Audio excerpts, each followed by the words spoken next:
आज के प्रसंग में श्री राम के वियोग में घोड़ों एवं सुमंत्र जी की दशा बहुत ही खराब हो गई है। घोड़े जब से श्री राम चले गए हैं आंखों से अश्रु बहा रहे हैं।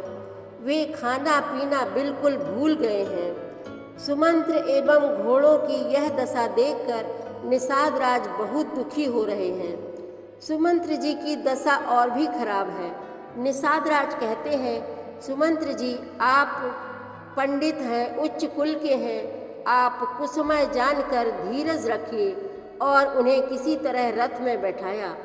वे रथ हाँक नहीं पा रहे हैं, घोड़ों के पैर लड़खड़ा रहे हैं, वे आगे नहीं बढ़ते। तब निषाद राज ने अपने 4 सारथियों को उनके साथ किया। वे रथ लेकर किसी तरह अयोध्या की ओर चले। व्याकुल सुमंत्र जी सोचते हैं कि श्री राम के बिना मेरे प्राण क्यों नहीं निकल गए। बड़ा दुखद चित्रण है, आप धैर्य पूर्वक सुनें।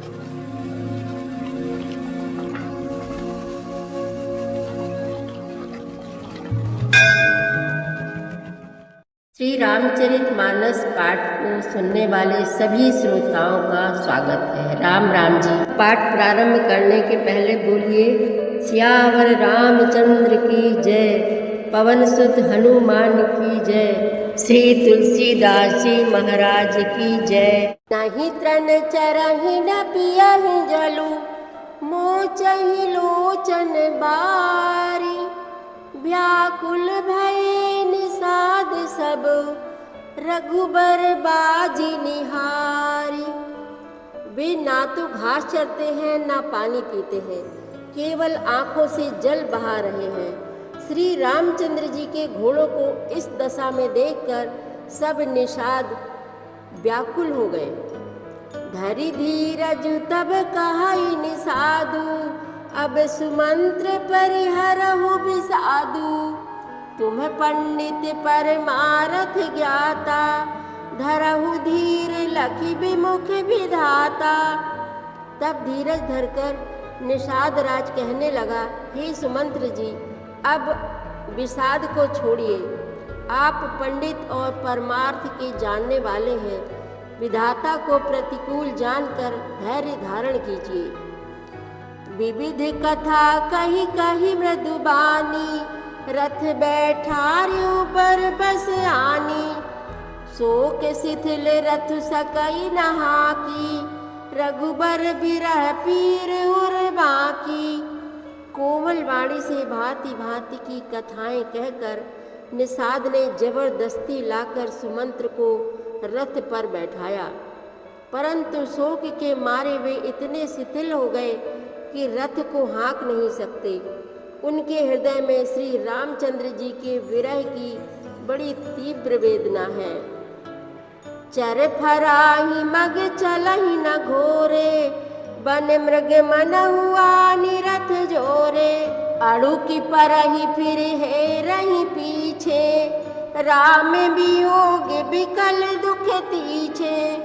घोड़े तड़फड़ाते हैं और ठीक रास्ते पर नहीं चलते, मानो जंगली पशु लाकर रथ में जोत दिए गए हों। वे श्री रामचंद्र जी के वियोगी घोड़े कभी ठोकर खाकर गिर पड़ते हैं, कभी घूमकर पीछे की ओर देखने लगते हैं।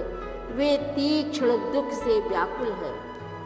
जो कह राम लखन बै देहि, ही करिहि तेहि रहि तेहि, बाजी बिरह गति कही किम जाति, बिनु मनि फनिक बिकल जही भांति। जो कोई राम लक्ष्मण या जानकी का नाम ले लेता है, घोड़े हिकर हिकर कर उसकी ओर प्यार से देखने लगते हैं। घोड़ों की विरह दशा कैसे कही जा सकती है। वे ऐसे व्याकुल हैं जैसे मणि के बिना सांप व्याकुल होता है। भयउ निषाद विषाद बस, देखत सचिव तुरंग, बोली सुसेवक चारि तब, तिये सारथी संग। मंत्री और घोड़ों की यह दशा देखकर निषाद राज विषाद के बस हो गया। तब उसने अपने 4 उत्तम सेवक बुलाकर सारथी के साथ कर दिए। गुह सारथी फिर पहुँचाई, बिरह बिसाद बरनी नहीं जाई। चले अवध लई रथ ही निषादा, हो ही छन मगन बिसादा। निषाद राज गुह सारथी सुमंत्र जी को पहुंचाकर विदा करके लौटा। उसके विरह और दुख का वर्णन नहीं किया जा सकता। वे चारों निषाद रथ लेकर अवध को चले।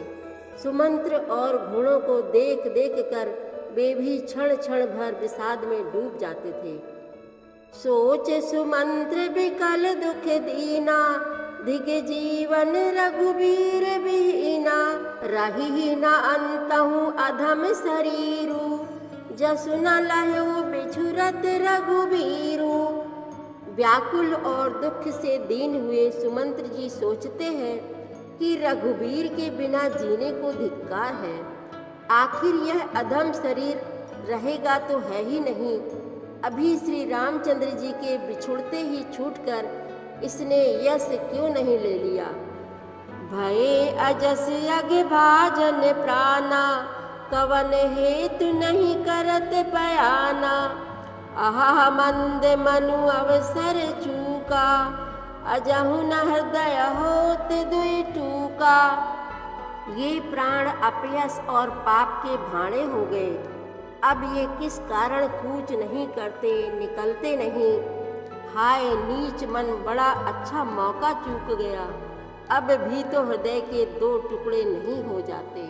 मीजी हाथ सिर धुनि पछताई, मनहु कृपन धन राशि गवाई।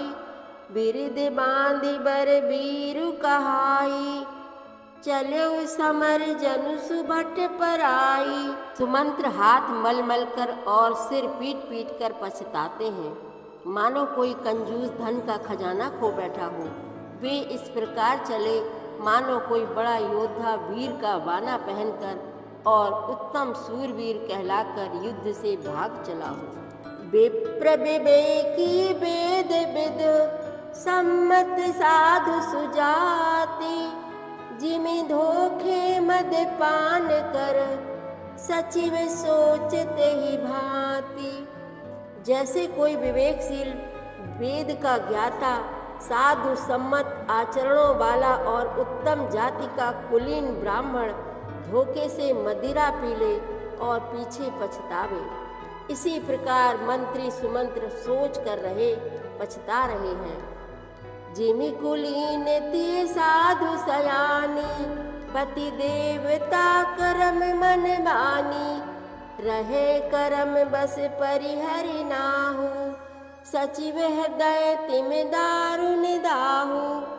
जैसे किसी उत्तम कुल वाली साधु स्वभाव की समझदार और मन वचन कर्म से पति को ही देवता मानने वाली पतिव्रता स्त्री को भाग्यवश पति को छोड़कर पति से अलग रहना पड़े, उस समय उसके हृदय में जैसे भयानक संताप होता है, वैसे ही मंत्री के हृदय में हो रहा है। लोचन सजल डीठ भई थोरी, सुनई न श्रवण विकल मति भोरी। सूख ही अधर लागी मुँह लाटी, जिए न जाई उर अवधि कपाटी। नेत्रों में जल भरा है, दृष्टि मंद हो गई है, कानों से सुनाई नहीं पड़ता। व्याकुल हुई बुद्धि बेठिकाने हो रही है, ओठ सूख रहे हैं, मुंह में लाठी लग गई है। किंतु ये सब मृत्यु के लक्षण हो जाने पर भी प्राण नहीं निकलते, क्योंकि हृदय में अवधि रूपी किवाड़ लगे हैं।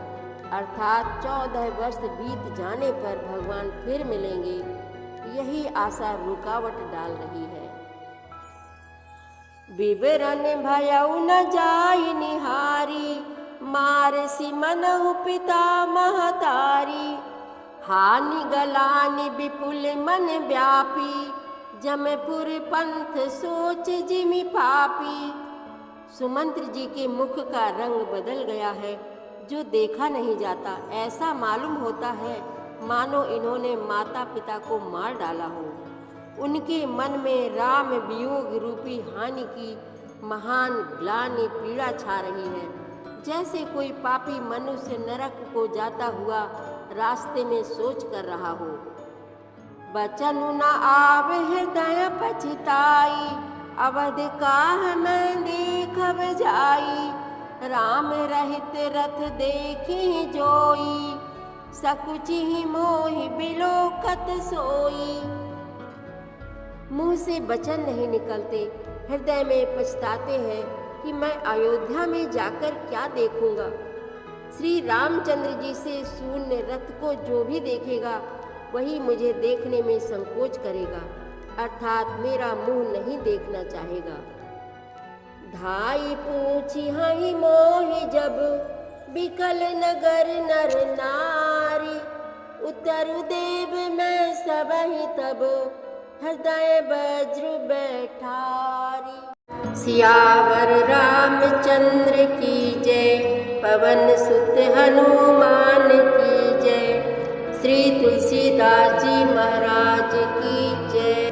प्रतिदिन श्री रामचरितमानस पाठ में शामिल होने के लिए हमारे चैनल अपनी विरासत को सब्सक्राइब कर लीजिए और घंटी का बटन भी दबा दीजिए, जिससे रोज़ सुबह 7 बजे आपके मोबाइल में 3 दोहे रामायण पाठ के आ जाएंगे। वीडियो को ज़्यादा से ज़्यादा शेयर करके इस नए काम में भागीदार बनिए। धन्यवाद।